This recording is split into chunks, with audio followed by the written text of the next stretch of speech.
स्वागत है आप सभी का आपके अपने YouTube channel Radhe maths classes में। आज हम लोग बात करने वाले प्रश्नावली 3.2 के बारे में। यहाँ पर हम एक मेथड सीखेंगे कि प्रतिस्थापन विधि क्या होती है और उस विधि की सहायता से आपको दी हुई रैखिक समीकरण को सोल्व करना है। अगर आपसे एग्जामिनर पूछे कि आप इसे प्रतिस्थापन विधि से ही सोल्व कीजिए तो फिर आपको वो प्रश्न प्रतिस्थापन विधि से सोल्व करना है। अगर आपसे पूछे कि आप इसे विलोपन विधि से सोल्व कीजिए तो फिर आपको प्रश्न विलोपन विधि से ही सोल्व करना है। अब दोनों में डिफरेंस क्या है, दोनों मेथड के अंदर हम इसे एक ही प्रश्न से समझ लेते हैं। एक तरफ मैं करने वाला हूँ प्रतिस्थापन विधि और एक तरफ करने वाला हूँ इसी प्रश्न को विलोपन विधि से। दोनों का आंसर सेम आएगा। ऐसा नहीं होगा कि प्रतिस्थापन से सोल्व करने पर अलग आंसर आएगा और विलोपन से सोल्व करने पर अलग आंसर आएगा। तो चलिए देखते हैं इनको। ये मैं पहले वाला करता हूं प्रतिस्थापन विधि से।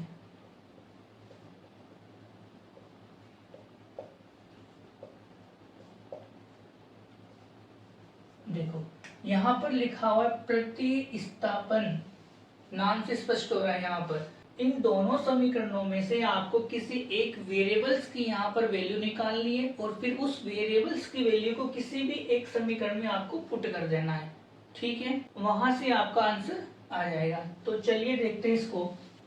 जैसे इसका नाम समीकरण 1 और ये है समीकरण नंबर 2।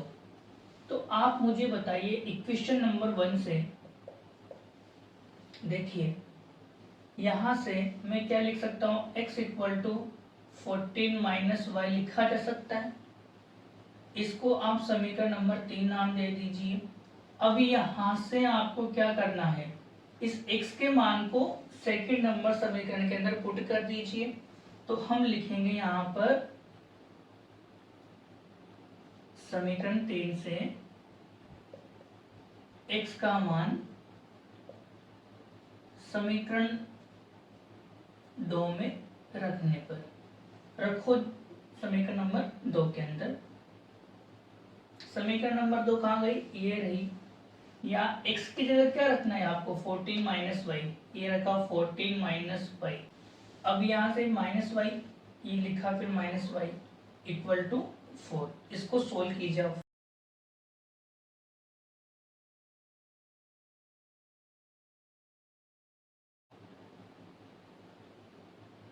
यहां से हम लोग इसका पक्षांतरण करेंगे तो ये प्लस का 4 इधर आएगा तो माइनस का 4 और ये माइनस का 2y उधर गया तो प्लस का 2y बन जाएगा।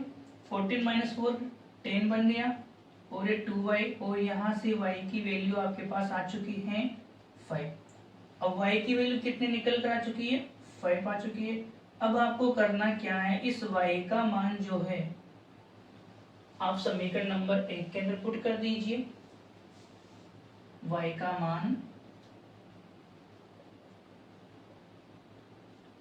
समीकरण 1 में रखने पर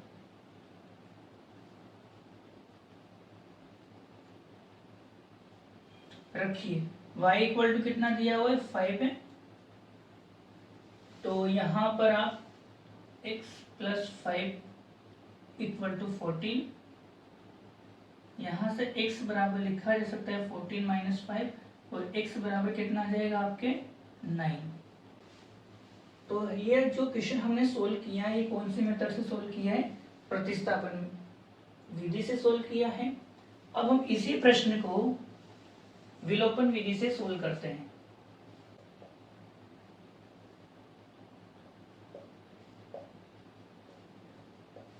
देखिए विलोपन, देखो विलोपन का मतलब होता है, सिंपल भाषा में मैं बोलूं, यानी कि आपको यहाँ से किसी भी एक वेरिएबल को हटाना है यहाँ से।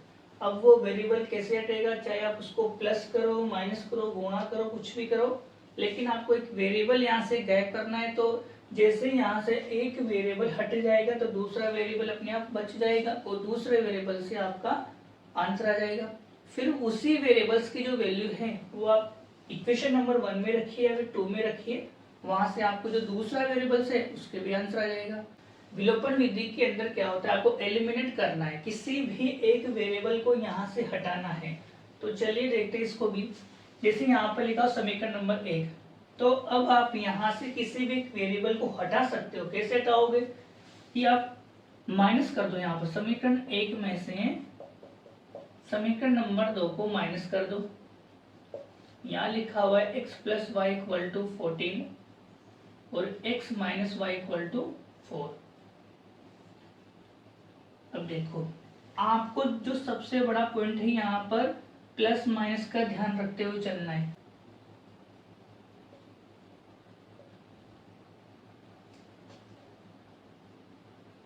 चलिए देखते हैं, ये प्लस का साइन है तो माइनस का, ये माइनस का है तो प्लस का, यहाँ प्लस का है तो माइनस का। ठीक है, x माइनस एक्स कितना हुआ, cancel out, y plus y 2y, 14 minus 4 10।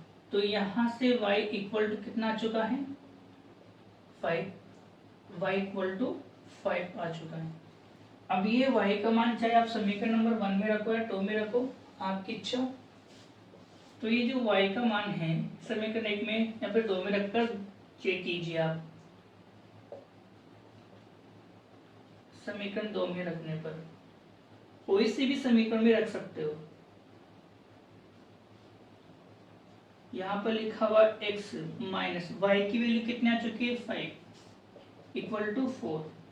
तो x इक्वल टू माइनस का 5 उधर गया तो प्लस का 5, तो x इक्वल टू कितना आ चुका है 9। देखिए आप, y इक्वल टू 5 था और यहाँ पर भी y इक्वल टू 5 आ रहा है, x इक्वल टू 9 था और इधर भी कितना आ चुका है x इक्वल टू 9।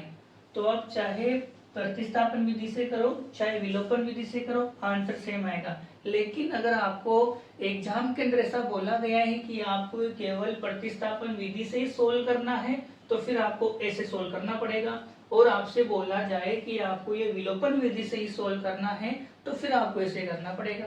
ठीक है, ये था आपके 3.2 का पहला प्रश्न।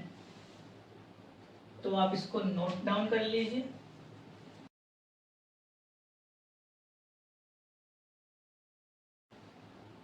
यहाँ पर लिखा हुआ है s minus t equal to 3, s by 3 plus t by 2 equal to 6।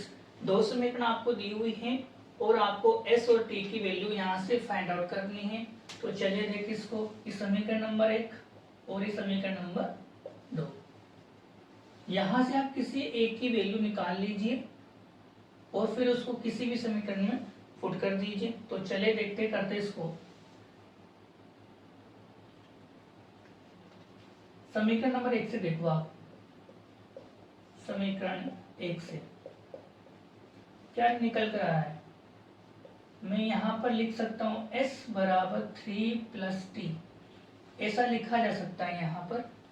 आगे देखिए समीकरण नंबर 2 से देखिए, समीकरण 2 से s by 3 plus t by 2 equal to 6। यहाँ से आप इसके एलसीएम लीजिए, एलसीएम कितना बनेगा इसका 6, ये कितना आ जाएगा 2s plus 3t equal to 6। इसको थोड़ा सिंप्लीफाई करते तो 2s plus 3t equal to, ये जो 6 है इससे क्रॉस मल्टीपल होगा तो ये बन जाएगा आपके 36, ये आपके s लिखा हुआ है। ठीक है, 2s।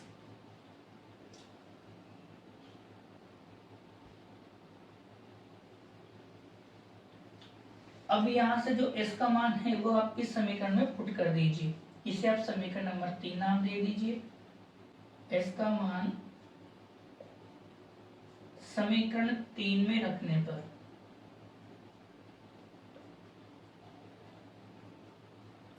रखिए आप यहाँ पर s की वैल्यू, और s की वैल्यू कितनी दी हुई है 3 प्लस टी, 2 कोष्टक s की जगह कितना रखेंगे 3 प्लस टी, यहाँ पर रखा 3 प्लस टी। ठीक है, प्लस ये 3t इक्वल टू 36, ये अंदर मल्टीपल हो जाएगा तो ये कितना बनेगा,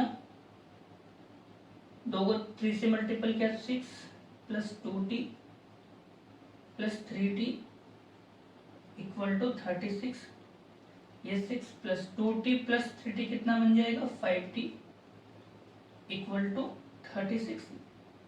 ये 6 इधर आएगा तो 5t इक्वल टू 36 माइनस 6, तो 5t इक्वल टू 30। तो यहाँ से जो t का जो मान आएगा वो कितना निकल कर आ चुका है, इक्वल टू 6। टी की जो वैल्यू निकल कर आ चुकी है वो कितनी आ चुकी है, 6। अब ये जो टी का मान है इस समीकरण नंबर 1 में पुट कर दीजिए वापिस।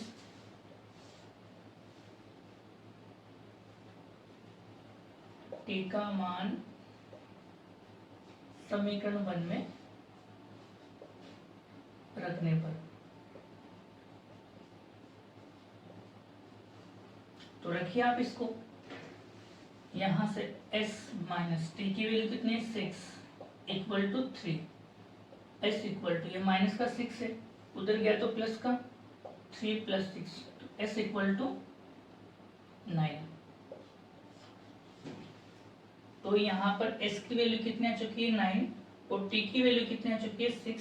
ये आपका आंसर हो, ठीक है। ऐसा ही एक प्रश्न है क्वेश्चन नंबर 3, यहाँ पर लिखा हुआ है 3x minus y equal to 3, 9x minus 3y equal to 9। अच्छा, आप यहाँ से एक और चीज कर सकते हो क्या, अगर आपको ये देखना हो कि इसके में कितने सॉल्यूशन प्राप्त होंगे, तो मैंने आपको जो इससे पहले वाला लेक्चर इसमें बताया था कि आपको a1/a2 इक्वल टू b1/b2 और c1/c2। देखिए, जब ये तीनों ही बराबर आते हैं तो हम क्या बोलते हैं कि जो हमें रेखिक समीकरण दी हुई है इसके बहुत सारे हल हमें प्राप्त होते हैं। कब होते हैं, जब ये तीनों के तीनों ही बराबर आते हैं। और जब ये तीनों ही बराबर नहीं आते तो हम क्या बोलते हैं कि हमें यूनिक सॉल्यूशन प्राप्त होता है। और जब ये दोनों बराबर हो लेकिन ये c1/c2 के बराबर नहीं हो तो हम क्या बोलते हैं कि हमें कोई हल प्राप्त ही नहीं होता। तो आप यहाँ पर देखिए इमेज करके, अगर आप यहाँ देख पाओगे तो आपको केवल ये वाली कंडीशन यहाँ दिखेगी, इसका मतलब आपको यूनिक सॉल्यूशन यहाँ पर मिलने वाला है।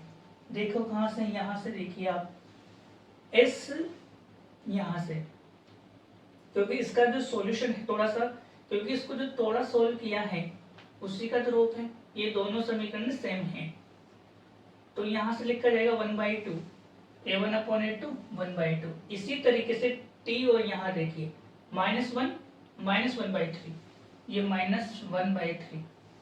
अब c1 c2 में देखिए ये 3 था, 3/6, लेकिन इसको इधर लेकर आएंगे तो माइनस का 3 इक्वल टू 0, ये 6 था, -6 इक्वल टू 0 बन जाएगा। तो यहाँ से ये बनेगा आपके -3/6, माइनस से माइनस कैंसिल। अब आप मुझे बताइए क्या तीनों इक्वल है क्या, आप बोलोगे नहीं। जब तीनों इक्वल नहीं है तो हमें यूनिक सॉल्यूशन यहाँ पर प्राप्त होगा।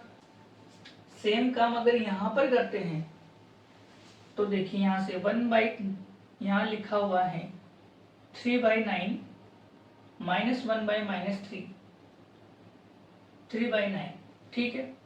तो इसको थोड़ा सोल्व करते तो 1/3, ये माइनस से माइनस कैंसिल, ये भी 1/3 और ये भी 1/3, ये तो तीनों ही बराबर आ गए। इसका मतलब हमें सॉल्यूशन तो मिलेंगे, लेकिन कैसे मिलेंगे, बहुत सारे अनेक हल हमें यहाँ पर प्राप्त होने वाले। तो चलिए इस प्रश्न को देखते हैं।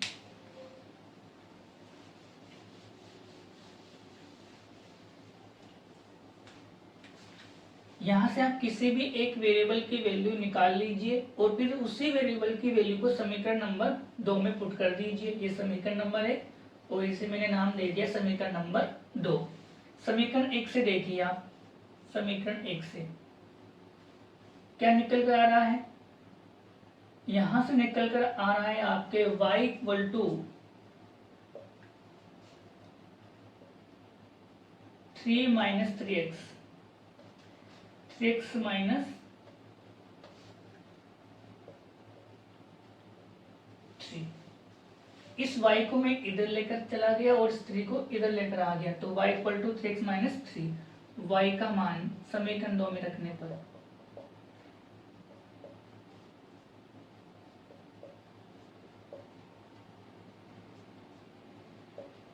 रखिए समीकरण नंबर 2 में। समीकरण नंबर 2 ये है 9x माइनस 3, y की वैल्यू कितनी है 3x माइनस 3 इक्वल टू 9। ये बनेगा 9x minus 9x plus 9 equal to 9।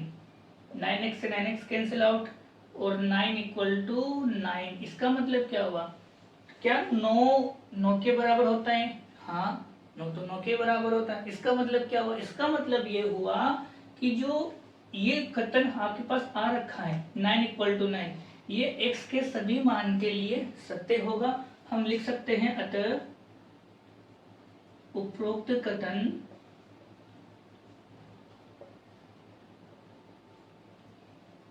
x के सभी मान के लिए सत्य है।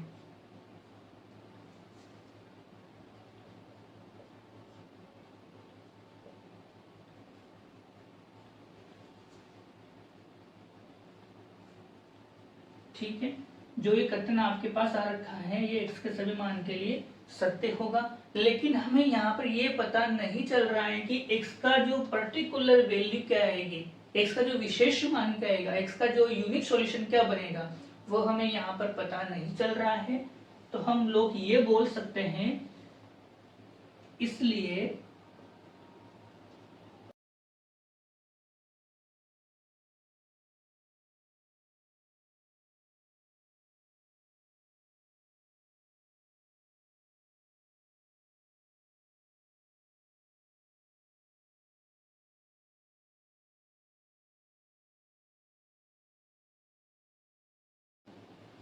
जब हमें x का कोई विशेष मान ही प्राप्त नहीं हो रहा है तो फिर y की पर्टिकुलर वैल्यू कैसे प्राप्त होगी?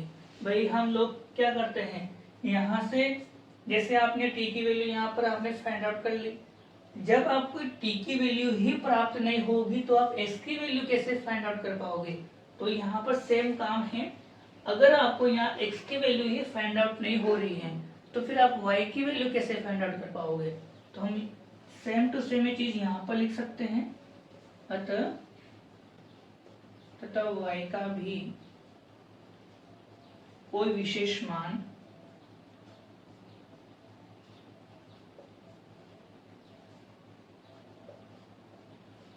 हमें प्राप्त नहीं होगा।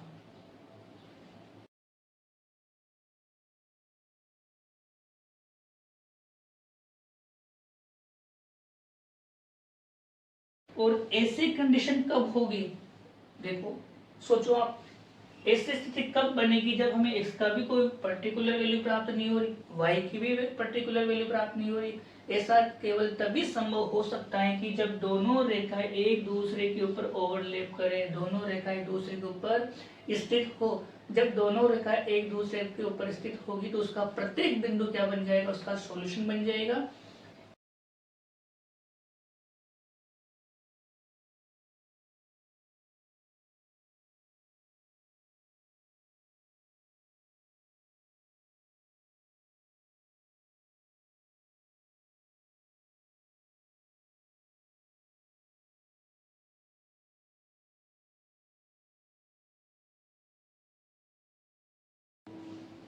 अब देखो, जब दोनों रैखिक समीकरण संपाती होगी तो हमें कोई भी हल यहाँ पर विशेष हल प्राप्त नहीं हो रहा।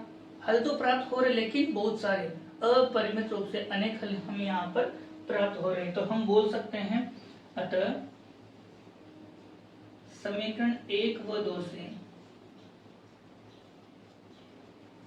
हमें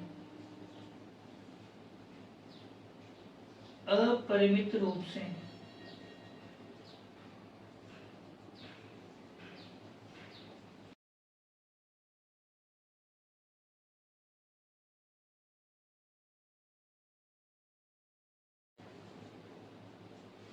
ठीक है, आप इसको नोट डाउन कर लीजिए।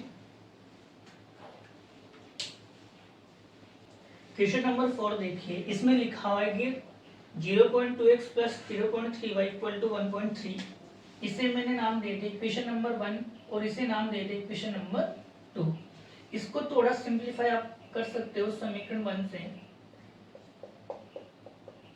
इस 0.2 को क्या लिखा जा सकता है यहाँ पर 2/10 x प्लस इसे क्या लिखा जाएगा 3/10 y और इसे क्या लिखा जाएगा 13/10, ऐसा लिखा जा सकता है। अब आप इनके एलसीएम ले लीजिए। एलसीएम लेने के बाद आपके बनेगा 10 2x plus 3y equal to, और इस 10 से 10 कैंसिल आउट हो जाएगा। तो जो समीकरण 1 से नई समीकरण बनकर आई है वो क्या है? ये वाली। इसे नाम दे दें यहाँ पर हमने समीकरण नंबर 3। यहाँ से देखिए आप x बराबर कितना निकल कर आएगा, 2x equal to 13 minus 3y। तो यहाँ से x बराबर 13 माइनस 3y बाई 2, समीकरण नंबर 4। समीकरण 2 से देखिए, समीकरण 2 से क्या निकल कर आएगा, 4/10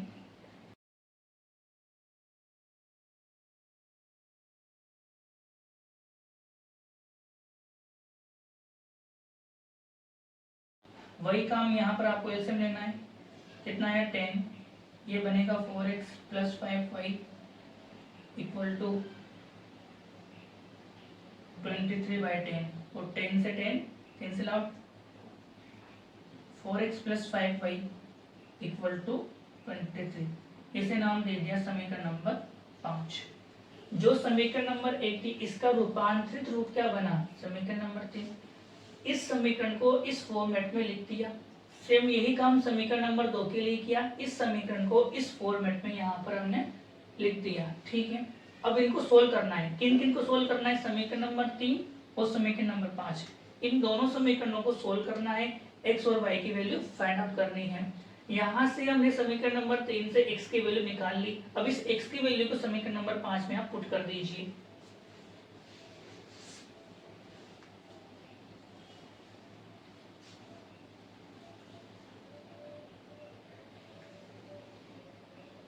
x का मान समीकरण 5 में रखने पर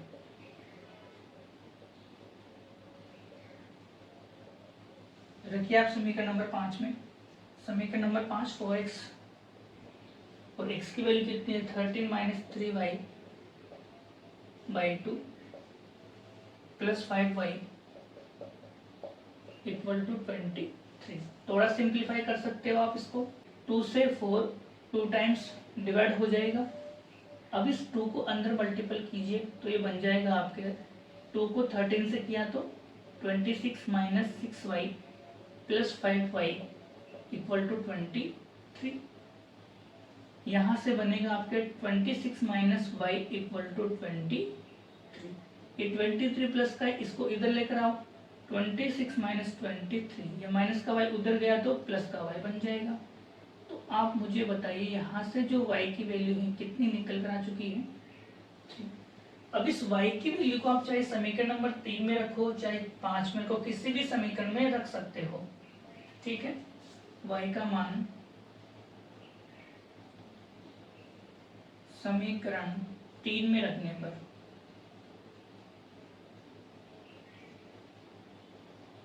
रखिए आप समीकरण नंबर 3 में। ये रही आपके समीकरण number 3, 2x plus 3y equal to 13। तो यहाँ से 2x प्लस ये 9 इक्वल टू 13। तो यहाँ से 2x equal to 13 minus 9, 2x equal to 4 और यहाँ से x इक्वल टू 4/2। तो x बराबर कितना आ जाएगा, तो x का मान 2 आ चुका है और y की वैल्यू 3 आ चुकी है। तो ये आपका आंसर बन जाएगा।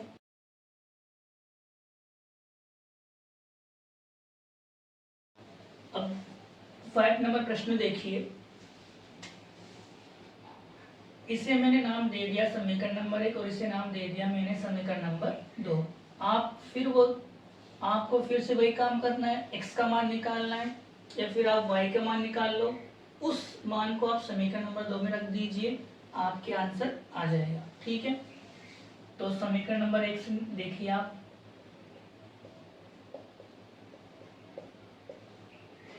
यहाँ से लिखा जा सकता है √2x equal to minus √3y, ऐसा लिखा जा सकता है। और यहाँ से x का जो मान आएगा वो कितना निकल कर आएगा, √3/2y, समीकरण नंबर 3। अब आप यहाँ से x का जो मान है वो कहाँ पुट कर दीजिए, समीकरण नंबर 2 में। x का मान समीकरण 2 में रखने पर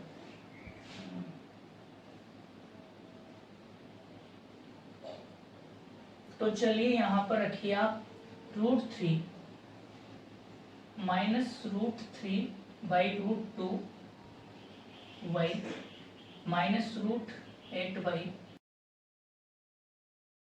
√3 को √3 से मल्टीपल करेंगे तो कितना बनेगा 3, और ये माइनस का साइन बाहर आ जाएगा, -3/√2 y minus √8y equal to 0।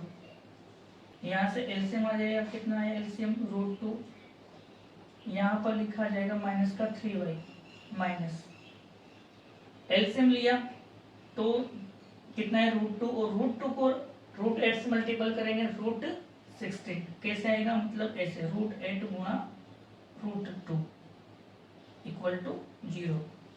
ये इधर मल्टीपल होगा, क्रॉस मल्टीपल करेंगे तो √2 0 से गुणा हो जाएगा तो 0 बन गया है। तो यहाँ पर बनेगा -3y माइनस ये कितना बनेगा √16y इक्वल में 0।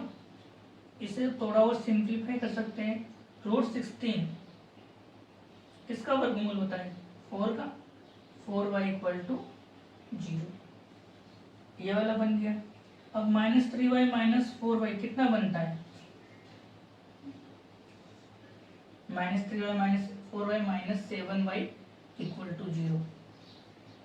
तो यहाँ से क्या निकल कर आएगा, y इक्वल टू 0। y की वैल्यू कितनी निकल कर आ चुकी है, 0 निकल कर आ चुकी है। अब ये y का मान आप समीकरण नंबर 3 में पुट कर दीजिए। देखिए y का मान समीकरण 3 में रखने पर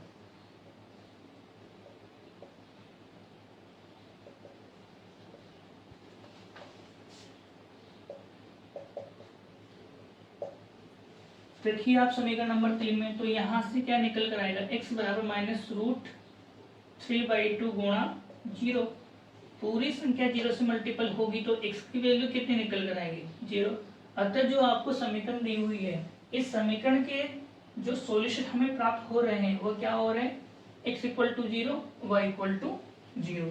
ठीक है, तो ये अपना आंसर बन जाएगा, आप इसको नोट डाउन कीजिए।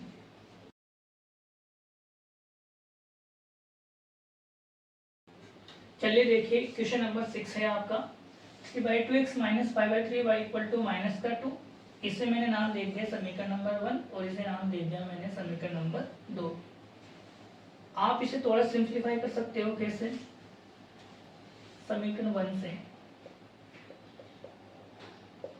क्या लिखा जा सकता है, यहाँ पर आप इसका एलसीएम यहाँ पर ले लीजिए, 3/2x minus 5/3y equal to -2। यहाँ से एलसीएम कितना बनेगा, 6 एलसीएम बनेगा तो ये बन जाएगा आपके 9x minus 10y equal to -2। यहाँ पर हम लोग करेंगे क्रॉस मल्टीपल, तो हमारे पास जो समीकरण 1 की रूपांतरित समीकरण बनकर आएगी वो क्या बनकर आएगी, 9x minus 10y equal to -12, समीकरण नंबर 3। आप लोग यहाँ से x की वैल्यू निकाल सकते हो, 9x equal to -12 plus 10y, x equal to -12 plus 10y by 9, समीकरण नंबर 4। इसी तरीके से आप समीकरण नंबर 2 को देखिए, यहाँ लिखा हुआ है समीकरण नंबर 2 से, समीकरण 2 से देखिए आप,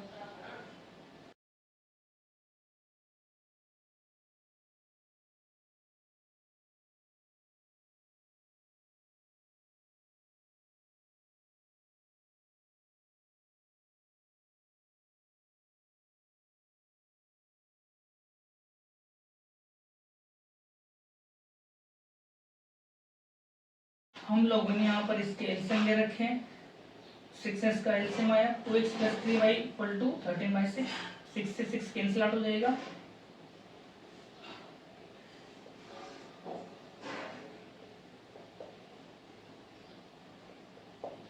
इसे हमने नाम दे दिया समीकरण नंबर 4।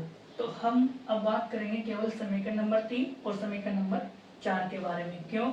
क्योंकि समीकरण 1 का जो रूपांतरित रूप है वो समीकरण नंबर 3 है, और समीकरण 2 का जो रूपांतरित रूप है ये समीकरण नंबर 4 है। अब जो ये x का मान है वो 4 नंबर समीकरण में आप पुट कर सकते हो। ये 5 नंबर समीकरण होगी क्योंकि 4 यहाँ पर मैंने नाम दिया हुआ है। अब x का मान समीकरण नंबर 5 में रखिए।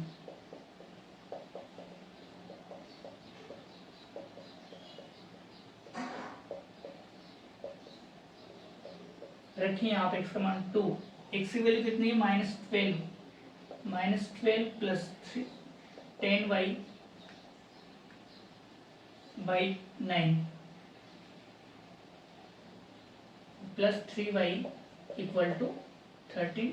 थोड़ा सा सिंप्लीफाई कर लीजिए आप, तो अपने पास बनेगा -24 plus 20y by 9 plus 3y equal to 13।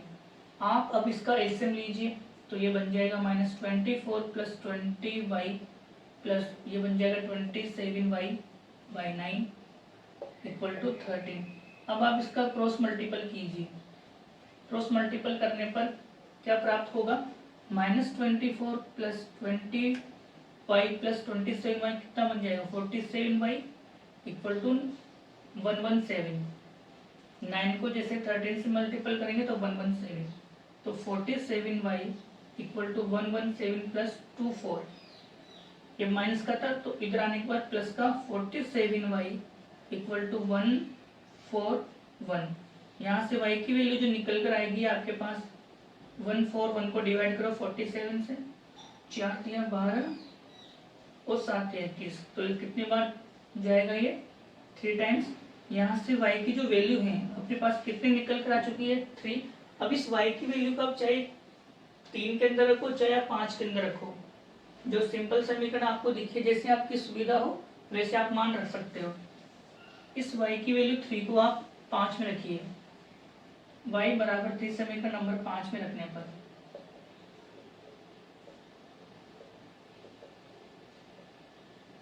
समीकरण नंबर 5 में रखिए वैल्यू 2x प्लस 3, y की वैल्यू भी 3 बराबर 13, 2x plus 9 equal to 13, 2x equal to 13 minus 9, 2x equal to 4 और यहाँ से x इक्वल टू 4/2। तो यहाँ से आपके x का मान कितना निकल कर आ चुका है x इक्वल टू 2। तो हम लोग बोल सकते हैं कि जो समीकरण आपको दी हुई है इस समीकरण के जो सॉल्यूशन प्राप्त होंगे और x बराबर 2 और y बराबर 3 होंगे। इसको जल्दी से नोट डाउन कीजिए आप। अब हम यहाँ पर बात करते हैं क्वेश्चन नंबर 2 के बारे में। यहाँ पर लिखा हुआ है कि 2x plus 3y equal to 11, 2x minus 4y equal to -24। इस प्रश्न के अंदर आपको इन दोनों समीकरणों की सहायता से x और y की वैल्यू फाइंड आउट करनी है। फिर उस x और y के मान को आपको यहाँ पर रखना है। यहाँ पर जैसे आप x और y की वैल्यू रखोगे m की वैल्यू आपके पास आ जाएगी। तो चलिए यहाँ से x और y की वैल्यू निकालते हैं। इससे मैंने नाम दे दिया समीकरण नंबर 1 और इसे नाम दे दिया समीकरण नंबर 2। तो आप समीकरण नंबर 1 से देखिए, यहाँ से भी क्या लिख सकता हूँ 2x equal to 11 minus 3y लिखा जा सकता है। और यहाँ से जो x का मान है ये कितना आ जाएगा 11 माइनस 3y अपॉन 2। अब इस x के मान को समीकरण नंबर 2 में पुट कीजिए।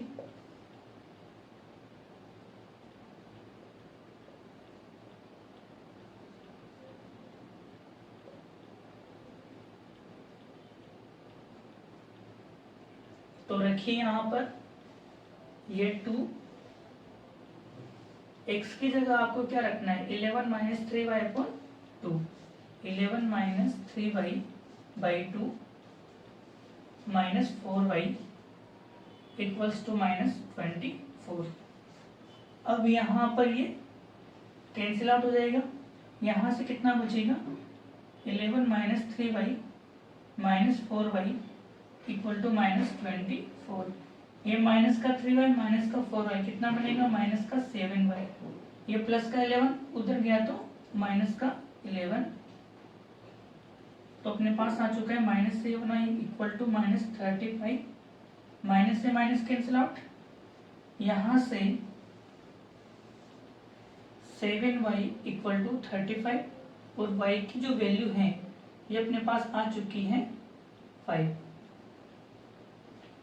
अब इस y का मान समीकरण नंबर 1 में पुट कीजिए। y का मान समीकरण 1 में रखने पर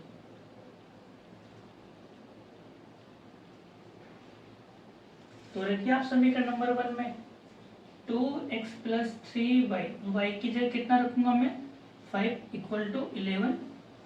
ठीक है, यहां से हो जाएगा अपने पास 2x प्लस ये कितना बनेगा 15 इक्वल टू 11।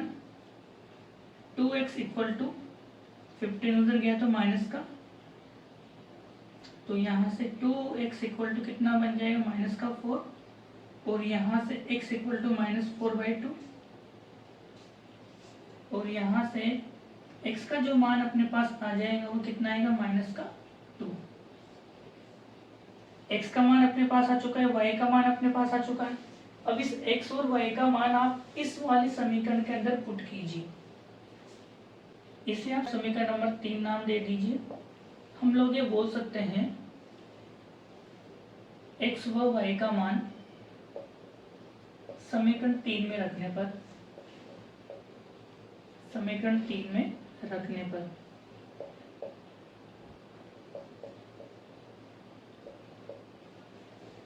y का मान कितना 5 है।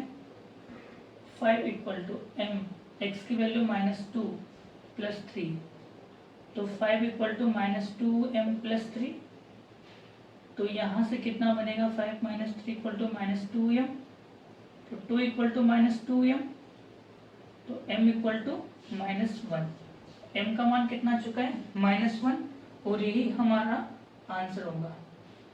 आप इसको नोट डाउन कर लीजिए। प्रश्न नंबर 3 बोल रहा है कि निम्न समस्याओं में आपको रैखिक समीकरण युग्म बनाने हैं और फिर उन्हें प्रतिस्थापन विधि के द्वारा सोल्व करना है। तो पहला प्रश्न लिखा हुआ है, आपको यहाँ पर दिखाई दे रहा होगा। पहला प्रश्न बोल रहा है कि दो संख्याओं का अंतर 26 दिया हुआ है और पहली संख्या दूसरी संख्या के 3 गुनी है, बताइए वह संख्या क्या है। तो मैं मान के चलूंगा कि मान लेते हो पहली संख्या x है, माना कि पहली जो संख्या है वो मैंने मान ली x तथा दूसरी जो संख्या है इसको मैंने मान लिया y।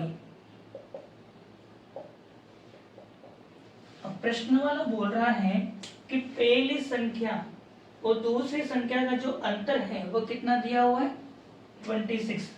तब प्रश्नानुसार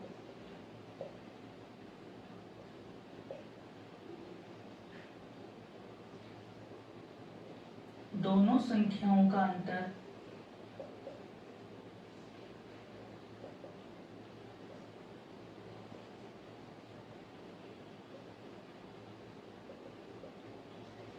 छब्बीस है, ये आपको दिया हुआ है, इसलिए x minus y equal to क्या लिखा जा सकता है 26, ऐसा लिखा जा सकता है। इसको मैंने नाम दे दिया समीकरण नंबर 1। अब आगे बोल रहा है कि पहली संख्या दूसरी संख्या की 3 गुनी है, तो पहली संख्या यहाँ पर हम लोगों ने क्या मानी हुई है x मानी हुई है तथा पहली संख्या दूसरी संख्या की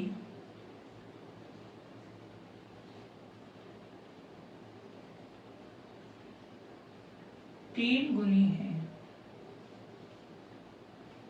तो पहली संख्या दूसरी संख्या की 3 गुनी है, तो पहली संख्या कौन सी हुई x, दूसरी संख्या कौन सी हुई y। ये जो पहली संख्या है इस दूसरी संख्या की 3 गुनी है। अगर 3 गुनी है तो बराबर कब होगा, जब यहाँ पर 3 लगाया जाएगा तभी तो बराबर होगा। तो x बराबर कितना लिखा जाएगा 3y, समीकरण नंबर 2। अब आपके पास दो समीकरण आ चुकी हैं। जैसे हम लोगों ने इससे पहले वाला प्रश्न सोल्व किया था वैसे आपको सोल्व करना है, आंसर आ जाएगा। समीकरण नंबर 2 से आप x का मान यहाँ पुट कीजिए। समीकरण 2 से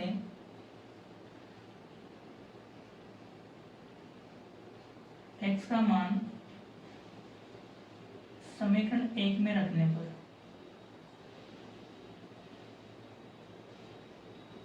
समीकरण नंबर 1 में पुट कीजिए। यहाँ से x बराबर कितना लिखा हुआ है 3y minus y equal to 26।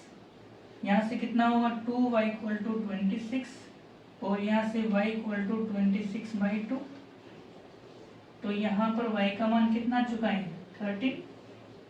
अब इस y का मान आप चाहो तो 1 में रखो, आप चाहो तो 2 में रखो। y का मान समीकरण 2 में रखने पर जैसे आपने y का मान समीकरण नंबर 2 में रखा, x बराबर 3y और y का मान 13, तो x बराबर 39।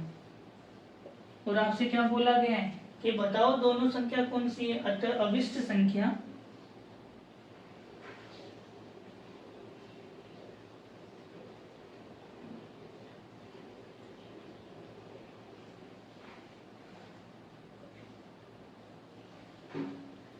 निम्न होगी।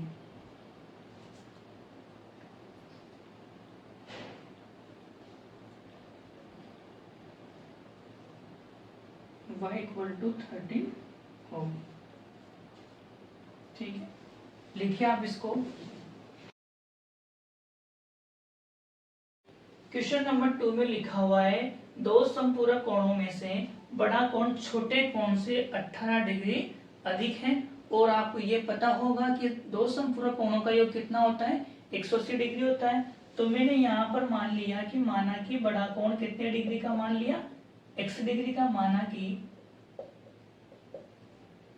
बड़ा कोण बराबर x डिग्री तथा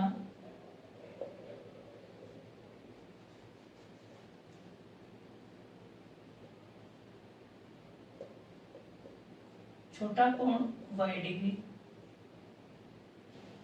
दोनों कोण के एक दूसरे के संपूरक हैं। प्रश्नानुसार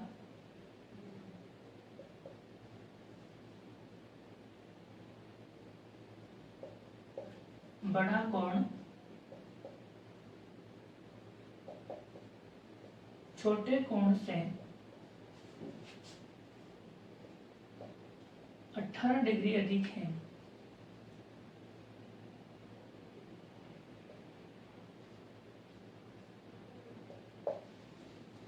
इसलिए क्या हो जाएगा x बराबर y डिग्री प्लस 18 डिग्री।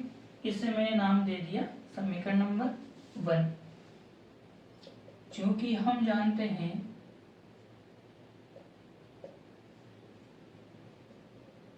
दो समपूरक कोणों का योग, दो समपूरक कोणों का योग 180 डिग्री होता है।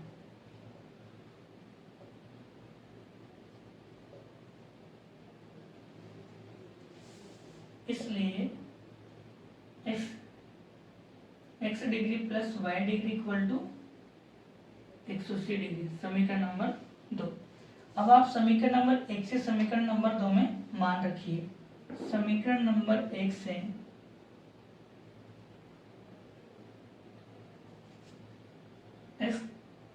x डिग्री बराबर y डिग्री प्लस 18 डिग्री मान समीकरण 2 में रखने पर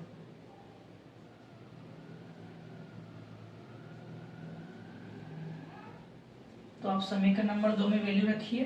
तो यहां से x डिग्री की वैल्यू कितनी है y डिग्री प्लस 18 डिग्री, इस x की जगह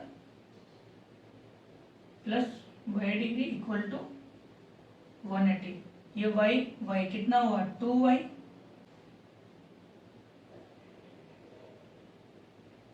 इस 18 डिग्री को उधर लेकर जाएंगे तो माइनस का, तो 180 माइनस 18 डिग्री, तो तो यहाँ से 2y डिग्री इक्वल टू 180 में से 18 गए तो 162, और यहाँ से y डिग्री की जो वैल्यू आएगी वो कितनी आ जाएगी 162/2, तो y की जो वैल्यू अपने पास आएगी वो कितनी आ जाएगी 81। अब देखो आपसे बोला गया था कि बड़ा कोण छोटे कोण से 18 डिग्री अधिक है, तो हमने मान लिया कि बड़ा कोण है x डिग्री, छोटा कोण है y डिग्री। प्रश्नानुसार बड़ा कोण छोटे कोण से 18 डिग्री अधिक है, तो इसको हमने ऐसे लिख दिया, बड़ा कोण कौन सा x डिग्री, छोटा कोण कौन सा y, बड़ा कोण छोटे से 18 डिग्री अधिक है, समीकरण नंबर 1। और आपको ये पता होगा कि दो समपूरक कोणों का योग कितना होता है 180 डिग्री होता है। समपूरक कोण कौन से दो, x डिग्री और y डिग्री, दोनों का योग किया कितना है 180। अब यहाँ से आपको x की वैल्यू यहाँ पर रखनी है, जैसे हम लोगों ने x की वैल्यू यहाँ रखी तो कितना है, इस x की जगह कितना रखना है y डिग्री प्लस 18 डिग्री, तो यहाँ रखा हमने y degree plus 18 degree plus y equal to 180, और y कितना हो गया 2y, 180 में से 18 माइनस किया तो 162, तो y की वैल्यू कितने 81। ठीक है, अब इस y की वैल्यू को आप समीकरण नंबर 1 में पुट कर दीजिए। y का मान समीकरण 1 में रखने पर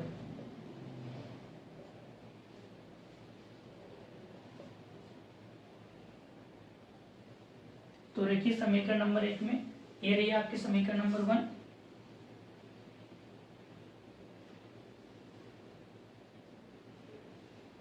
x डिग्री इक्वल टू कितना हो जाएगा ये 99 डिग्री, तो ये आपका आंसर। तो बड़ा कोण कितने डिग्री का है 99 डिग्री का, और छोटा कोण कितने डिग्री का है 81 डिग्री का। इसको आप जल्दी से नोट डाउन कीजिए। क्वेश्चन नंबर 3 बोल रहा है कि एक क्रिकेट टीम के कोच ने 7 बल्ले और 6 बॉल 3800 रुपए में खरीदी, और बाद में उसने 3 बल्ले और 5 बॉल 1750 रुपए में खरीदे। अब आपको ये बताना है कि उसने प्रत्येक बैट और प्रत्येक बॉल कितने रुपए में खरीदी है। ठीक है, तो हमें मान के चलेंगे कि माना बल्ले का मूल्य, माना बल्ले का मूल्य, हमने मान लिया कि जो बल्ला है उसका रेट कितना है 1 रुपए है। ठीक है, तथा गेंद का मूल्य, और गेंद का जो मूल्य है वो मान लिया 5 रुपए है। तब प्रश्नानुसार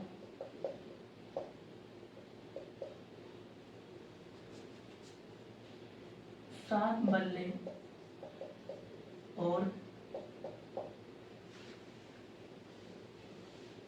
6 बॉल का मूल्य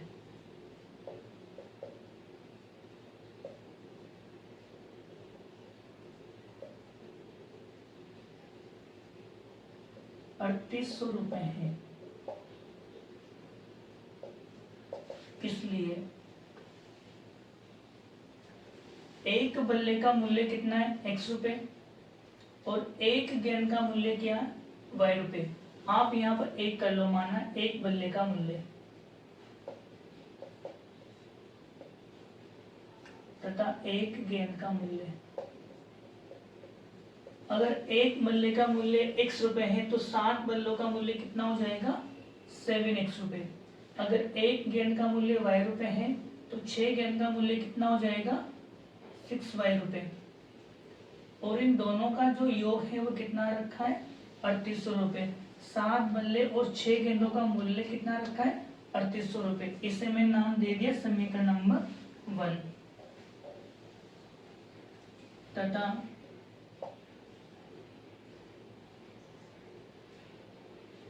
तीन बल्ले और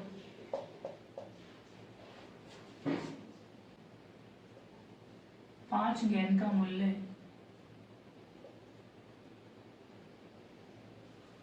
1750 रुपए है। इसलिए एक बल्ले का मूल्य कितना है, x रुपए है, तो 3 बल्ले का मूल्य कितना हो जाएगा, 3x रुपए हो जाएगा। 5 गेंद का मूल्य कितना हो जाएगा, 5y रुपए। क्यों, क्योंकि एक गेंद का मूल्य y, तो 5 गेंद का 5y, और ये टोटल किसके बराबर है, 1750 के बराबर। समीकरण नंबर 2। यहाँ पर आपसे इन प्रश्नों में ऐसा बोला गया है कि पहले तो आप रैखिक समीकरण युग्म का निर्माण करो, फिर आपको प्रतिस्थापन विधि से x और y की वैल्यू फाइंड आउट करनी है। तो समीकरण नंबर 1 से देखिए वापस, समीकरण 1 से यहाँ से मैं x की वैल्यू निकाल लेता हूँ, तो यहाँ से कितना आ जाएगा, 7x equal to 300 minus 6y, तो x इक्वल टू कितना बना, 3800 माइनस 6y अपॉन 7। अब आपको ये जो x की वैल्यू आपके पास निकल कर आई है, इस x की वैल्यू को आप समीकरण नंबर 2 में रख दीजिए। x का मान समीकरण नंबर 2 में रखने पर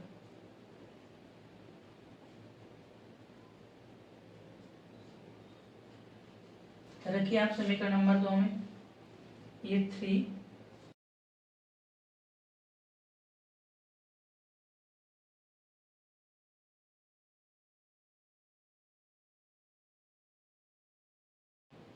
इक्वल टू, ठीक है। अब इसको थोड़ा आप सिंप्लीफाई कीजिए, कितना बनेगा ये बन जाएगा आपके पास 0000411, ठीक है, minus 18y by 7 plus 5y equal to 1750, ठीक है। अब आप इसके यहाँ पर एलसीएम ले लीजिए, तो एलसीएम कितना बनेगा इसका, 7, यहाँ से 11400 minus 18y plus 35y equal to, अब इसका वज्र गुणा कीजिए, अर्थात इसका क्रॉस मल्टीपल कीजिए यहाँ से, तो अपने पास निकल कर आएगा 11400 माइनस 18y प्लस 35y, कितना हो जाएगा ये, प्लस के 17y इक्वल टू 1750 को आप 7 से मल्टीपल कीजिए, तो अपने पास ये बन जाएगा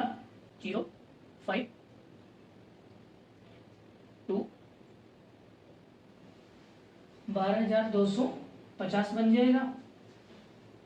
अब इसका यहाँ से पक्षांतरण कीजिए, तो 17y इक्वल टू 12,250 माइनस 11,400, तो यहाँ से 17y इक्वल टू कितना बनेगा, 0,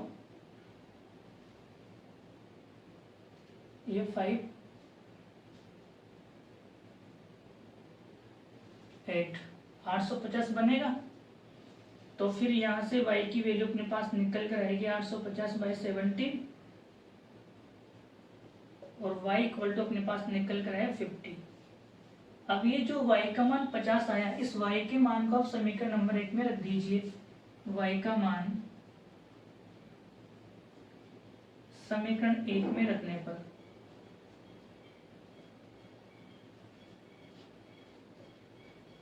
तो ये समीकरण नंबर 1, ये रही 7x प्लस 6y इक्वल 3800, तो 7x प्लस 300, यहाँ से आ जाएगा 3x इक्वल टू 3800 माइनस 300, यहाँ से 7x इक्वल टू 3500, और यहाँ से x का जो मान आएगा वो अपने पास आ चुका है 500, x बराबर 500। तो हम लोग क्या बोल सकते हैं, x हमने क्या माना था, एक बल्ले का मूल्य, अतः एक बल्ले का मूल्य x बराबर 500 रुपये और एक गेंद का मूल्य y बराबर 50 रुपये। ठीक है, देखिए इस प्रश्न में हमसे बोला गया था कि 7 बल्ले और 6 गेंद दी हुई है, इनका टोटल मूल्य कितने 3800 रुपए। तो मैंने ये मान लिया कि एक बल्ले का मूल्य है x रुपए, तो 7 बल्ले का मूल्य कितना हो जाएगा 7x रुपए। एक गेंद का मूल्य है y रुपए, तो 6 गेंद का मूल्य कितना हो जाएगा 6y रुपए। दोनों का जो योग है वो किसके बराबर है 3800 रुपए के। अब इसके बाद में बोला गया था कि 3 बल्ले और 5 गेंद का मूल्य 1750 रुपए है, तो 3 बल्ले का मूल्य 3x, 5 गेंद का मूल्य 5y, 1750 रुपए। अब ये नॉर्मल इक्वेशन बन चुकी है समीकरण नंबर 1 और समीकरण नंबर 2। समीकरण नंबर 1 से मैंने यहाँ पर x का मान निकाला, अब इस x के मान को मैंने समीकरण नंबर 2 में पुट कर दिया। जैसे मैंने समीकरण नंबर 2 में पुट किया, इसको थोड़ा सिंप्लीफाई किया और y की वैल्यू मेरे पास कितने निकल कर आए 50। अब इस y के मान को आप चाहे तो 1 में रखो चाहे 2 में रखो, आंसर सेम आएगा।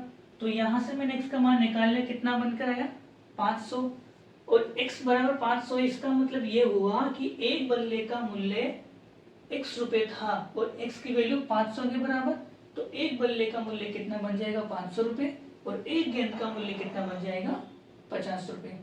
ठीक है, तो अब इसको जल्दी से नोट डाउन कीजिए। इस वाले प्रश्न में आपसे बोला गया है कि एक नगर में टैक्सी के भाड़े में एक नियत भाड़े के अतिरिक्त चली गई दूरी पर भाड़ा सम्मिलित किया जाता है।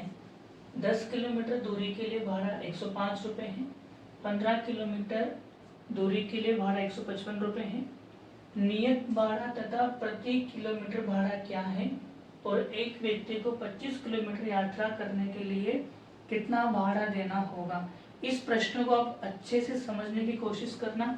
यहाँ पर लिखा हुआ है एक नगर में टैक्सी के भाड़े में नियत भाड़े के अतिरिक्त, नियत का मतलब है फिक्स, जो किराया है नियत किराया, टैक्सी का जो फिक्स किराया है, जैसे मान के चलो यहाँ से लेकर यहाँ तक की जो दूरी है और ये है आपकी टैक्सी, ये टैक्सी यहाँ से लेकर यहाँ तक जाने में 10 रुपये ले रही है, इस दूरी तक के जाने में 10 रुपये ले रही है। ये तो हो गया आपका नियत किराया, फिक्स है कि यहाँ से यहाँ तक का कितना किराया है 10 रुपये। अगर आपको आगे जाना है, यहाँ से आगे जाना है, तो फिर आपको एक्स्ट्रा किराया देना पड़ेगा। ये प्रश्न बोल रहा है आपसे। देखो, नियत भाड़े के अतिरिक्त जो फिक्स किराया है, मान लो यहाँ से यहाँ तक का किराया 10 रुपये, एज्यूम कर लो, ठीक है। अगर आपको केवल यहीं पर ही आना है, इस ए पॉइंट पर ही आना है, तो आपको कितने रुपए देने पड़ेंगे 10 रुपये। अगर आप इस ए पॉइंट से आगे जाना चाहते हो, जैसे मान लो किसी को यहाँ पर जाना है, तो यहाँ से लेकर यहाँ तक की जितनी दूरी बनेगी उस दूरी के हिसाब से आपको किराया देना पड़ेगा। अगर किसी को आगे जाना है और तो फिर यहाँ से यहाँ तक की दूरी का किराया तो फिक्स है कि 10 रुपये तो लगेंगे, वो तो अलग है। 10 के साथ जितनी दूरी यहाँ से यहाँ तक बनेगी उतनी दूरी का किराया आपका लगने वाला है। यहाँ तक आपको मेरी बात समझ में आ रही होगी, ठीक है। अब देखो आगे, तो मैं मान लूंगा कि माना टैक्सी का जो नियत भाड़ा कितना है x, माना टैक्सी का नियत भाड़ा, या ऐसा करो इसको किराया कर लो, तो नियत किराया है वो कितना है x रुपये, तथा प्रति किलोमीटर किराया, तथा टैक्सी का प्रति किलोमीटर किराया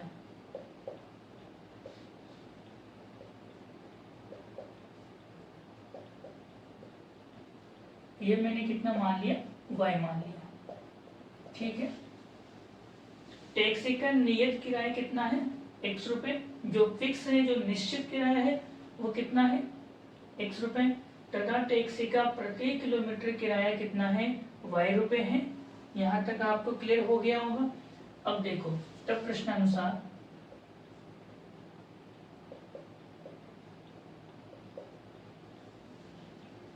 10 किलोमीटर दूरी के लिए किराया,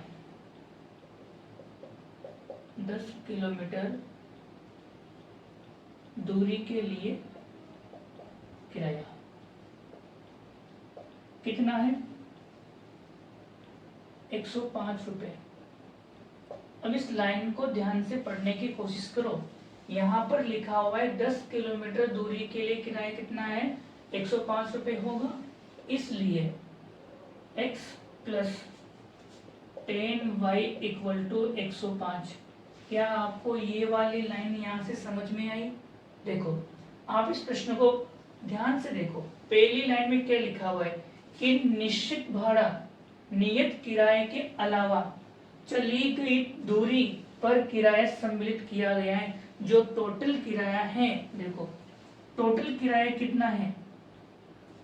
टोटल किराया है एक तो फिक्स, जो टैक्सी ने फिक्स किया हुआ है वो तो है सही, प्लस इसके अलावा जितनी दूरी हम आगे जा रहे हैं उतना किराया।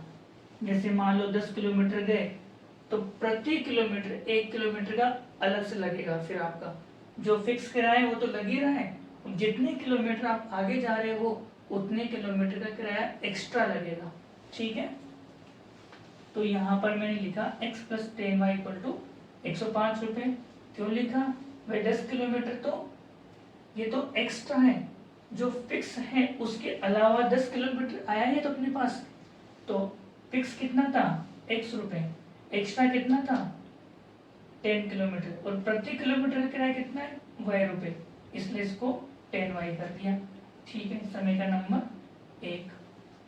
तथा दूसरी कंडीशन अपने को दी हुई है 15 किलोमीटर के लिए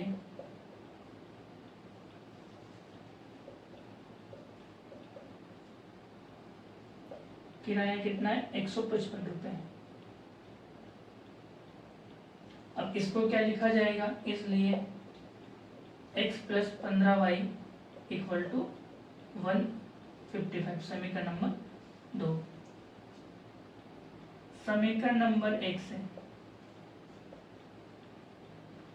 यहां से देखिए x बराबर कितना निकल कर आएगा? 105 माइनस 10y। अब ये जो x का मान है समीकरण नंबर 2 में रख दीजिए। x का मान समीकरण नंबर 2 में रखने पर, समीकरण 2 में रखने पर, समीकरण नंबर 2 ये रही, x का मान 105 minus 10y, 105 minus 10y plus 15y equal to 155। यहाँ से कितना बचेगा? ये 5y इक्वल टू 155 माइनस 105, तो यहाँ से 5y इक्वल टू ये बनेगा 50, तो यहाँ से y इक्वल टू 10। तो प्रति किलोमीटर का किराया कितने रुपए का है? 10 रुपए का है। अब ये जो y का मान है ये समीकरण नंबर 1 में पुट कर दीजिए। y का मान समीकरण 1 में रखने पर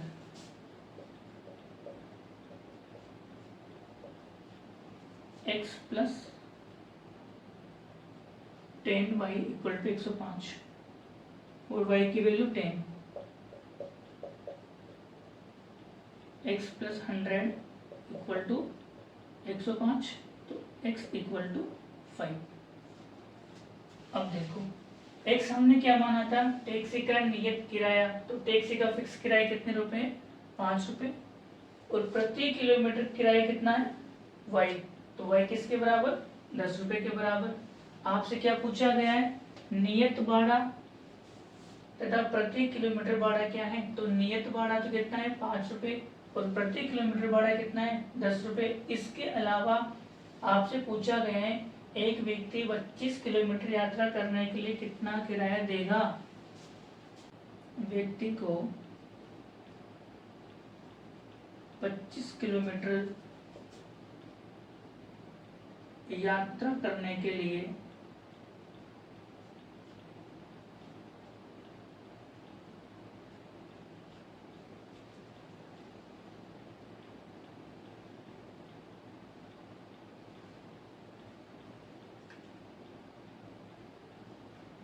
दे किराया, कितना किराया देगा वो बताओ। यहाँ से देखो उसे कितने किलोमीटर की यात्रा करनी है, 25 किलोमीटर की। 25 किलोमीटर की यात्रा तो करनी है, लेकिन जितनी दूरी वह चल चुका है, जितना टैक्सी का किराया है वो तो टैक्सी वाला लेगा कि मेरा इतना किराया तो फिक्स है।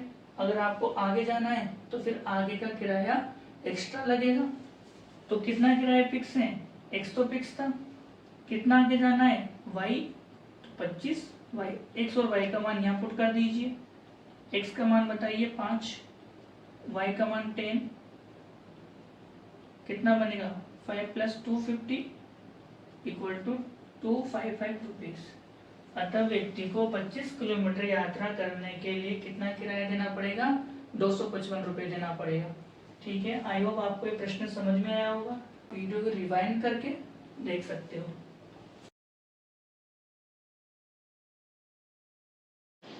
क्वेश्चन नंबर 5 बोल रहा है कि यदि किसी भिन्न के हंस में वो हर दोनों में 2 जोड़ दिया जाए तो जो भिन्न है वह 9/11 हो जाती है, तथा यदि 3 जोड़ दिया जाए तो जो भिन्न है वो 5/6 हो जाती है। तो बताइए वो भिन्न कौन सी है। तो हम मान लेते हैं यहाँ पर माना कि भिन्न का हंस,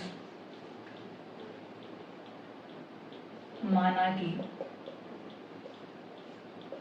भिन्न का हंस, यहाँ पर हम लोगों ने मान लिया भिन्न का अंश कितना है x, तथा हर, भिन्न का हर कितना मान लिया y, इसलिए अभिष्ट भिन्न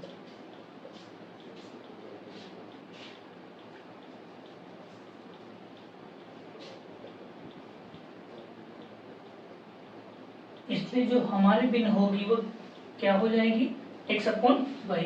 अगर भाई भिन्न का हंस x है, भिन्न का हर y है, तो भिन्न क्या होगी, हंस बटा हर, तो x/y। अब प्रश्नानुसार देखिए,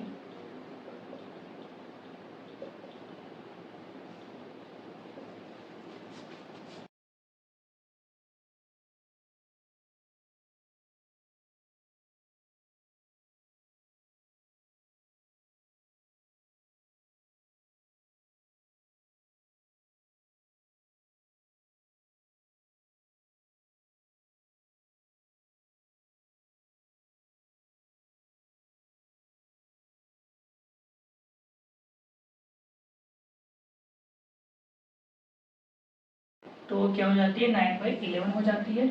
इसलिए भिन्न का अंश बताओ x, x में कितना जोड़ना है 2, हर बताओ y, y में कितना जोड़ना है 2, कितना हो गया,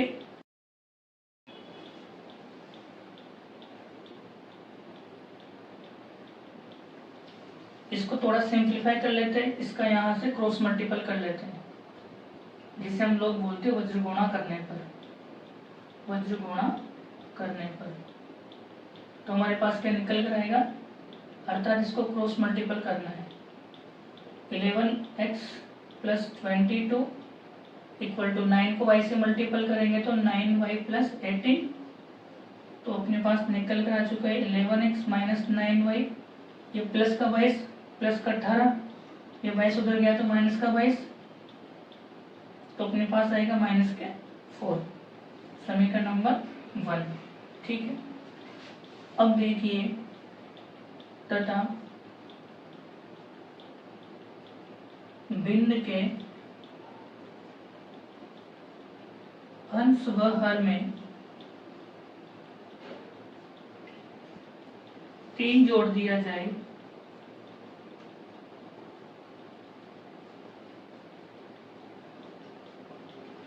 तो वह 5/6 हो जाती है।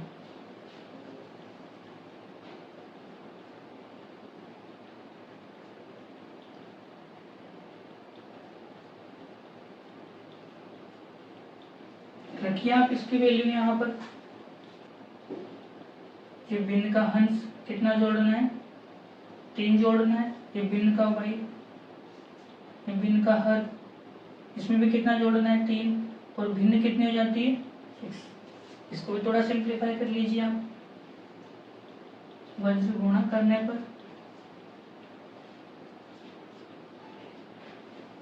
कीजिए इसको थोड़ा सिंप्लीफाई। ये 6 इधर मल्टीपल होगा x प्लस 3 से, तो 6x प्लस 18 और ये 5y प्लस 3 से मल्टीपल हो जाएगा 5y प्लस 15, इसे लिखा जाएगा 6x minus 5y equal to minus के 3। समीकरण नंबर 2 समीकरण आपके पास आ चुकी है। अब इन दोनों समीकरणों को आपको सोल्व करना है, x और y की वैल्यू फाइंड आउट करनी है। समीकरण नंबर 1 से देखिए आप, समीकरण 1 से 11x इक्वल टू माइनस के 4 माइनस 9y, इधर है तो प्लस का 9 प्लस के 9y, तो यहां से x बराबर कितना आ जाएगा माइनस के 4 प्लस 9y अपॉन 11। ये जो x का मान है ये समीकरण नंबर 2 में आप पुट कीजिए। x का मान समीकरण 2 में रखने पर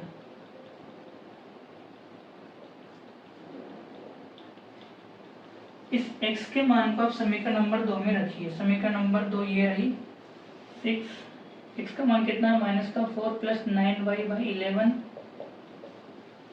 minus 5y equal to minus 3।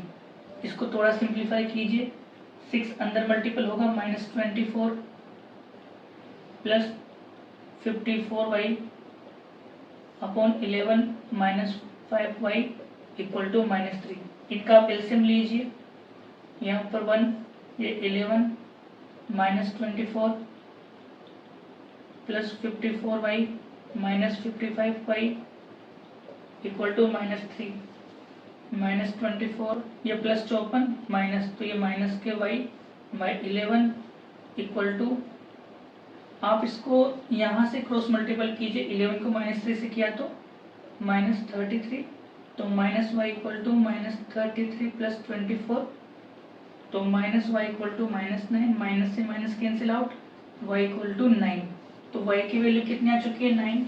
अब इस y की वैल्यू को आप समीकरण नंबर 1 में रखिए या फिर समीकरण नंबर 2 में रखिए, किसी में भी रखकर देख लीजिए। y का मान समीकरण 2 में रखने पर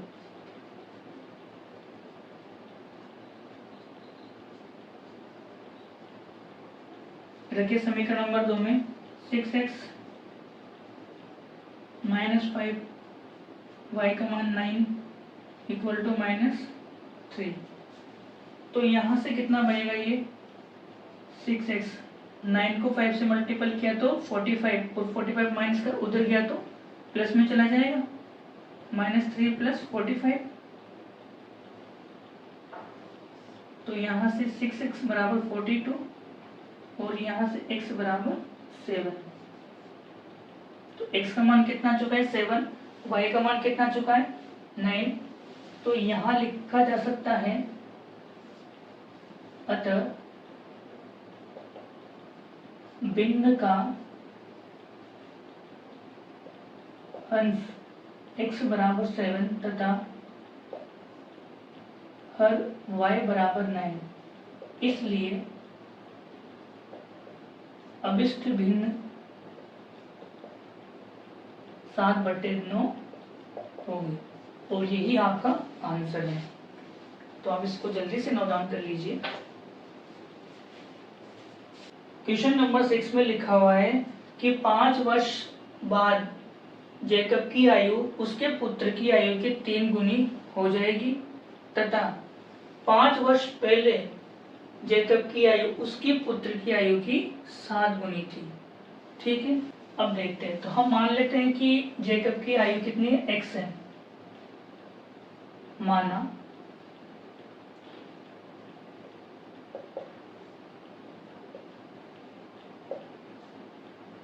जैकब की वर्तमान आयु, जैकब की जो वर्तमान आयु है वह हम लोगों ने यहाँ पर मान ली है x वर्ष है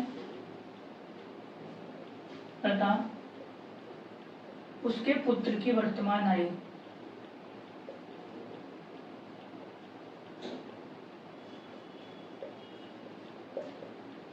ये हमने मान ली y वर्ष है। वर्तमान आयु इक्वल टू y वर्ष, ठीक है। अब आपसे बोला गया है प्रश्नानुसार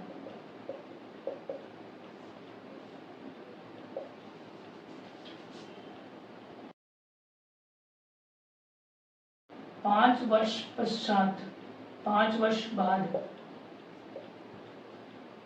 जेकब की आयु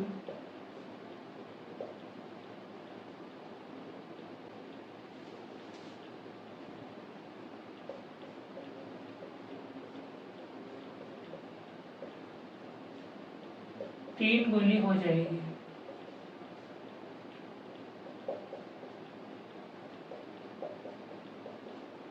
अब इस लाइन को समझो, इसलिए देखो आपको क्वेश्चन के अंदर ये चीज दी हुई है कि 5 वर्ष बाद जेकब की आयु उसके पुत्र की आयु से 3 गुनी हो जाएगी, तथा 5 वर्ष पहले जेकब की आयु उसके पुत्र की आयु से 7 गुनी थी। बताओ उनकी वर्तमान आयु क्या है।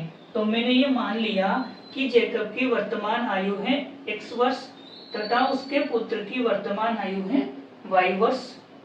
प्रश्नानुसार 5 वर्ष बाद जेकब की आयु उसके पुत्र की आयु से 3 गुनी हो जाएगी।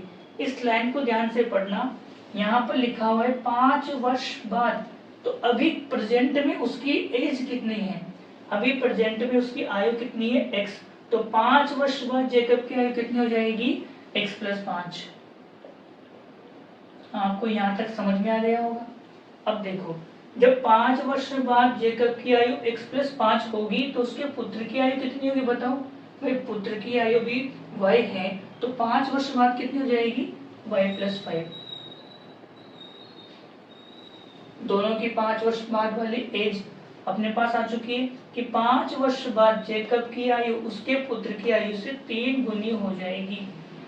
ये लो, इसको थोड़ा सिंप्लीफाई कर लीजिए। यहाँ से x + 5 = 3y + 15, तो इसे लिखा जा सकता है, ये +5 है, उधर गया तो -5, तो 3y + 15 -5, तो यहाँ से x = 3y + 10। इसे आप समीकरण नंबर 1 नाम दे दीजिए, ठीक है। अब इसी तरीके से एक और कंडीशन आपको दी हुई है, तथा 5 वर्ष पूर्व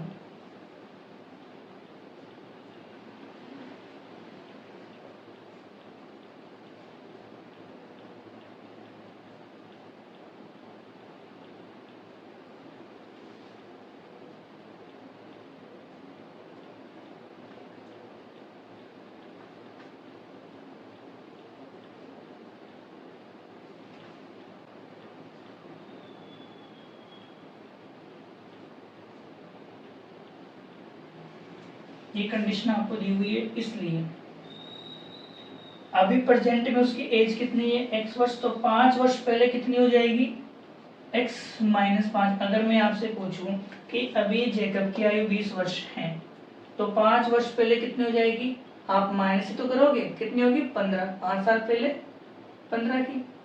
आपसे पूछो 5 साल बाद कितनी होगी, तो 5 साल बाद करोगे तो प्लस ही तो किया आपने, 5 साल बाद कितना हो जाएगा 25, और 5 साल पहले 15 वर्ष का, ठीक है, इसलिए मैंने यहाँ पर माइनस किया।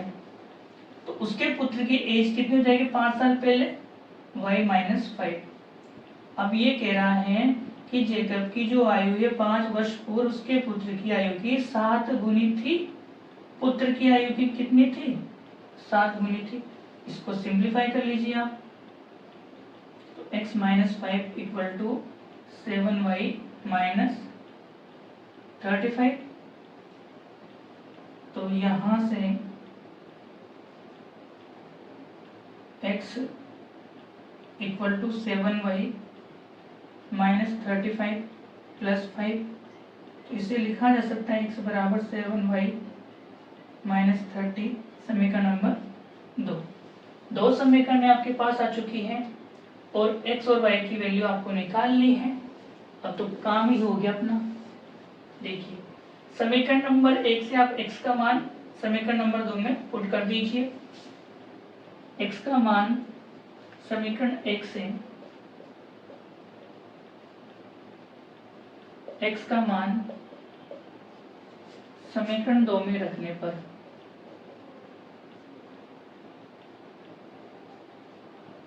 तो समीकरण 2 में x का मान रखिए। x का मान कितना दिया हुआ है 3y + 10, तो 3y + 10 ये मैंने यहाँ पर रखा, इस x की जगह रखा हुआ है, इक्वल टू 7y - 30। ये 3y उधर गया तो माइनस का हो जाएगा, और 10 - 30 इधर आया तो प्लस का, तो 10 + 30 इक्वल टू 7y - 3y, ये 40 बन गया, और ये 4y, तो यहाँ से y इक्वल टू 40/4, तो y की वैल्यू कितनी आ चुकी है 10। ठीक है, इसी तरीके से आपको x का मान निकालना है। अब ये y का मान आपको कहाँ रखना है, आप चाहो तो 1 में रखो, आप चाहे तो 2 में रखो। y का मान समीकरण 1 में रखने पर